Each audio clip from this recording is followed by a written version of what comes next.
नमस्ते, मी सावित्रा खडाखडे या चॅनलमध्ये तुम्हा सर्वांचं खूप खूप मनापासून स्वागत करते। आय होप की तुम्ही सर्वजण मस्त आणि मजेत असाल। तर ना तुम्हाला आजचा माझा व्हिडिओ कसा वाटला ना नक्कीच कमेंट बॉक्समध्ये सांगा आणि व्हिडिओ आवडला तर एक लाईक करा आणि जास्तीत जास्त लोकांपर्यंत शेअर करा आणि सबस्क्राईब करायला अजिबात विसरू नका। तर व्हिडिओ पूर्णपणे पहा आणि खूप छान असा आजचा व्हिडिओ आहे। तरी ते ना मी आता दुपारचे 1 वाजले आहे, तर मी 1 वाजताच नाही ते व्हिडिओ शूट करायला घेतलेला आहे। तर ना बाहेरचं अंगण ना खूप दिवस झालं घाण झालं तर ते स्वच्छता वगैरे केली नव्हती। तर आता ना मी बाहेरचं अंगण ना स्वच्छ असं फरश वगैरे डाग वगैरे पडले होते चिक्कूच्या। तर कारण आता 2 महिने झालं चिक्कू भरपूर आहे झाडामध्ये। तर ते चिक्कू पडताना ना एकदम असं ना त्याचं चीक वगैरे पडत होतं आणि ते पडल्यानंतर पायाला चिटकत होतं। म्हटलं आता चला आज ना थोडासा वेळ आहे तर दुपारी इथे ना मी दुपारी शूट करायला घेतलेला आहे। तर छान आहे त्यांना फरशा वगैरे घासून घ्यायचं काम चालू आहे बरं का। तर इथे अगोदर निरमा वगैरे टाकून घेतला आणि थोडंसं फिनेल पण टाकायचं। फिनेल टाकल्यामुळे जंतू वगैरे मरून जातात आणि अगोदर ना झाडू वगैरे मारून घेतला आणि कचरा पण गोळा केलेला आहे।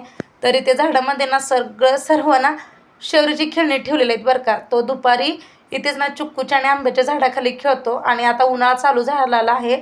तर बाहेरचं वारा धूळ वगैरे वारा सुटल्यामुळे धूळ पाला पाचोळा ना खूप पडत असतं। तर आपल्या पण इथे चिक्कूचे आता पूर्ण आता चिक्कू पण झाडातले झाले, आता थोडेच आहेत मोजके, नाही ना म्हटले तरी भरपूर चिक्कू लागले होते। पण यंदा आम्ही काही एक पण चिक्कू विकत आणलेलं नाही बरं का। यावर्षी ना आम्ही चिक्कूच भरपूर खाल्लेले आहेत। तर ते आता फरशीवरती डाग पडलेत ना तेच आता आमचं घासायचं काम चालू होतं माझं आणि आत्यांचं, आणि शौर्य पण आहे बरं का मदतीला। तर इथे मी पाणी वगैरे भरून घेतलं बादल्या, तर कारण वरची टाकी सकाळी भरली होती ना, तर आता लगेच मग भरून जाते ती। मग इथे ना मी पटकन ना पाणी भरून घेतलं आणि इथे बघा इथंच आहे बोरा वगैरे, आमची बोर इथेच आहे। तर इथं वरती असं ना कट्टा वगैरे असं केलेलं आहे त्या बोरला। तर इथे पण ना घासून वगैरे घेतला आत्यानी। तर इथे मी शूट करते आणि आत्या इथे ना छान असं ना घासता येत, तर शूट करायला कोणच नाही। शौर्य पण ना त्याला कसं मन आलं तरच तो शूट करतो, नाही तर नाही। तर लहान मुलांचं असंच असतं। तर इथे बघा पूर्ण इथे सर्वीकडे मी पाणी वगैरे मारून घेतले आणि दोन्ही साईडला असे छोटे छोटे असे कट्टे आहेत आणि इथेच बघा शौर्य पण आहे बरं का, पाईप धरायचं चालू आहे त्याचं काम। कारण लहान मुलांना कसं पाणी म्हटले की नाही खूप आवडतं आणि तो मध्ये मध्ये करत होता आणि माझा शौर्यला असं रागवणं चालू होतं थोडंफार। तर इथे बघा तुम्हाला दाखवते की खूप छान इथे ना, तर इथे ना आमच्या शहराचं पण चाललेलं आहे बरं का, पाईप वगैरे पकडणं काम कमी आणि ओरडात जास्त चाललेलं आहे। आणि इथे बघा तो पाईप ना इकडे सगळीकडे ना पाणी वगैरे मारत होता। आत्याने त्याच्या हातातली पाईप घेतली आणि नंतर इथे ना आम्ही छान इथे बघा मी आणि आत्याने ना खूप असं घासून ना फरशा वगैरे स्वच्छ केलो। आणि आता ऊन असल्यामुळे ना तर असं थंड खूप छान वाटलं आहे उन्हामुळे। तर मी ते ना सारखं पाणी वगैरे सगळीकडे मारून ना स्वच्छ करून घ्यायचं काम चालू होतं। तर आणखीन एका तासामध्ये भरपूर असा पाला वगैरे पडतो, कारण वारा सुटले की नाही चिक्कू पडतात आणि आता कैरी पण लागलेत ना झाडामध्ये, तर ते कैरी पण पडतात असंच होतं आहे। तर इथे ना बघा कपडे पण धुवून वाळू घातलेले आहेत। तर अगोदर कपडे वगैरे धुवून वाळू घातले आणि नंतरच ही फरशी वगैरे धुवायचं काम चालू झालं। आणि ते बघा तुम्ही पाहू शकताय आणखीन थोडंशी ना मोटर चालू केली, तर आता टाकी भरेल आता इतक्यात। तर तुम्हाला दाखवते बघा एवढी सारी कपडे थोडी होते, काय आज जास्तीचे कपडे नव्हते तेवढे। तरी ते कपडे वगैरे आमचे धुवून झाले आणि जेवायचं आणखीन बाकी आहे। तर जेवल्यानंतर काम होणार नाही म्हणून अगोदरच मी आणि आत्याने ना कामाला सुरुवात केलेली आहे बरं का। आणि ते बघा तुम्ही पाहू शकताय खूप छान वाटत होतं असं थंड पाण्यामध्ये की हे कामच संपू नये असं वाटत होतं। तर इथे मी आणखीन ना स्वच्छ खराटाने वगैरे सर्व पाणी बाहेर काढलं आणि आत्याने ना छान असं ब्रशनं तण घासून ना पूर्ण ते चिक्कूचे वगैरे डाग होते ते पूर्ण काढले आणि खूप छान वाटतं बरं का असं स्वच्छता केल्यानंतर। आपण असं महिन्यातून एकदा किंवा 2 महिन्यातून एकदा ना अशी बाहेरचं अंगण वगैरे असताना फरशा वगैरे ते स्वच्छ करून घेतलं ना खूप छान वाटत असतं। असं आपण नेहमी ना स्वच्छ केल्याने आपल्याला कसे का डास वगैरे मच्छर वगैरे अजिबात असं होणार नाही। आणि आपण मच्छर वगैरे किंवा डास वगैरे येऊ नये किंवा जंतू वगैरे पसरू नये म्हणून आपण ना फिनेल वगैरे टाकून ना सर्व अशा फरशा वगैरे स्वच्छ धुवून घेतल्या पाहिजेत। आणि तुम्हाला बघा इथे मी दाखवते की आता साईडचं इकडे ना आपले चिक्कूचं झाड आहे वरच्या साईडला आणि इकडे आपलं पाणी वगैरे साईडनं इकडे जातं। तर आम्ही 1 तास तरी लागलं बरं का ती स्वच्छता करायला आणि 1 तासाने नंतर इथे मी माझा स्वयंपाक चालू झालेला आहे। थोडंसं आज चेंजेस केलेले रुटीनमध्ये। तर इथे ना पहिल्यांदा भात लावला कुकरला आणि दुसऱ्या शेगडीवरती ना मी इथे ना छान अशी ना मटकीची उसळ केली होती। तर सकाळी मटकीची उसळ काय बनवून नव्हती. आता म्हटलं आता चला एवढी आता उन्हाळा असल्यामुळे मटकी थोडीशी उशिरा ठेवली ना म्हणजे वास वगैरे येईल, म्हणून मी आता दुपारीच करून टाकलेली आहे मटकी. तर इथे मी मटकी वगैरे खाऊन नंतर ना इथे झाडू वगैरे मारून घेतला. आणि इथे बघा मळ्यात ना आपल्या शेंदाड भेटले होते, 2-3 शेंदाड सापडले होते. खूप छान आणि टेस्टी लागतात बरं का ही शेंदाडं, ज्वारीतले शेंदाड होते. तर ते आम्ही शेंदाड वगैरे खाऊन घेतलो. आणि नंतर ना भांडी वगैरे घासली होती ना, ती भांडी मांडायची राहिली होती, ते पण भांडे वगैरे इथे मी मांडले. आणि गेलते गावी गेलते, मग येताना ना लांबोटीवरनं चिवडा आणलेला आहे. तर इथे तुम्हाला दाखवते. लांबोटीचा चिवडा ना खूप फेमस आहे आणि खायला पण ना एकदम टेस्टी आणि खूप छान लागतो बरं का. तर इथे मी तेच नाही, ते लांबोटीचा चिवडा आणलेला, ते कट वगैरे करत होते आता सर्वांना खायचं आहे म्हणून. आणि येताना बाकरवाडी लांबोटी चिवडा वगैरे आणले होते. आणि ग्रेप्स चिकू तर आपल्या झाडातले आणखीन आहेत, मी ते प्लेटमध्ये भरपूर ठेवलेत चिकू काढून. तर ते पण पिकू घातले होते ना, ते पण छान पिकलं होते. तर आता दुपारच्या वेळेमध्ये छान असं काहीतरी खावंसं वाटतं.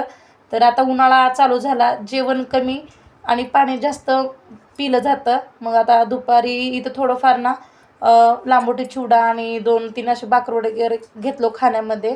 तर इथे तुम्हाला दाखवते लांबोटीचा चिवडा खूप छान आणि टेस्ट लागतो बरं का.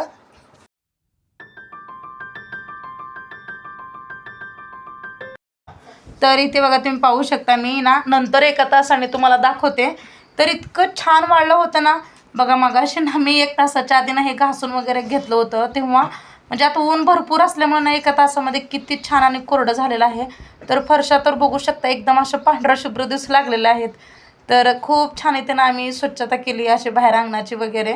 तर झाडातलं पण आता काढते, शौर्याची खेळणी वगैरे आहेत ना ते तिथून काढते आणि ते पण मी स्वच्छता वगैरे करून घेते. कारण आता उन्हाळा म्हटले की नाही पक्षी वगैरे, पक्ष्यांचा तुम्हाला आवाज येत असेल व्हिडिओमध्ये. तर पक्षी वगैरे येतात, त्यांना पाणी वगैरे ठेवायचं असतं. तर खूप छान आहे. इथे बघा आता टाकी पण भरलेली आहे, जस्ट मी पाणी चालू केलं तर टाकी भरलेली आहे. तर आता चला मोटर पण मी बंद करून घेते आणि राहिलेली आता कामांना नंतर करते. कपडे पण आता सुकलेले आहेत, ते पण कपडे वगैरे सर्व घडी घालून घेते.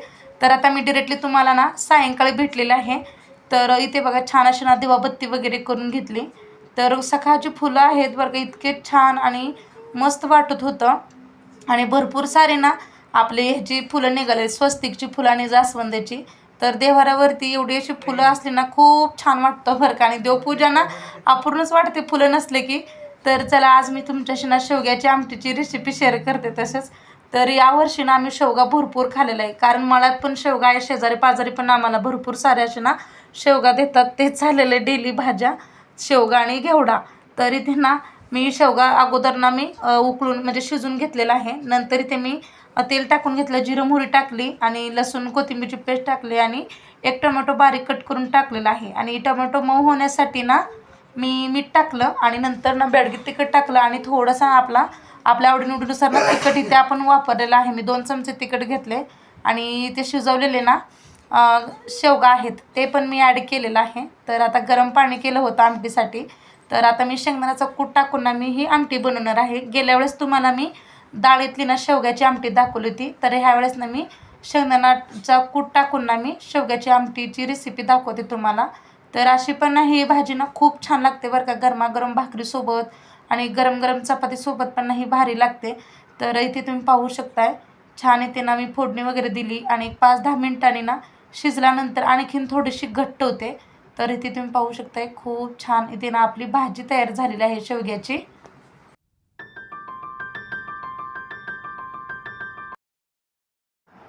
आणि कणिक वगैरे मळून घेतली होती आणि चपातीला ना आपण तवा गरम व्हायच्या आधीच ना थोडंसं तेल लावून ना कणिकेनं पुसून घ्यायचं. त्याच्यामुळे ना अजिबात तव्याला चपाती वगैरे असं चिटकत नाहीत आणि डाग वगैरे जास्तीचे पडत नाहीत. खूप छान चपात्या होतात बरं का.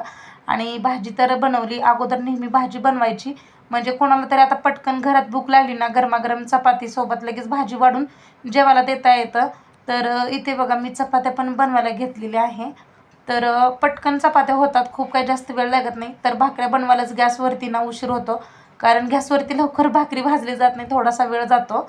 म्हणून आपल्याला भाकरी बनवायला सुद्धा 1 तास तरी लागतो. पण चपाती बनवायला ना लगेच 15-20 मिनटामध्ये पटपट लाटून आपल्या चपात्या होतात. आता संध्याकाळी ना जास्तीच काही एवढं स्वयंपाक लागत नाही, 8-9 चपात्या झाल्यानं होतं आहे. आणि इथे बघा मी सर्व चपात्या बनवून घेतलेल्या आहेत आणि भात वगैरे बनवलेला आहे. आणि आता चला आम्ही आता सर्वजण ना मस्तपैकी गरमागरम जेवण वगैरे करून आमचं जेवण वगैरे झालं सर्वांचं. तर जेवण झाल्यानंतर लगेच भांडी पण घासून घेतली. आणि आता उन्हाळा म्हटले की नाही आपल्याला बाटल्यांची आठवण येते. तर मी इथे ना सर्व बाटल्या वगैरे स्वच्छ क्लीन करून घेतलेल्या आहेत. तर इथे बघा 7-8 बाटल्या भेटल्या, सगळीकडे शोधून बाटल्या स्वच्छ धुवून घेतलं.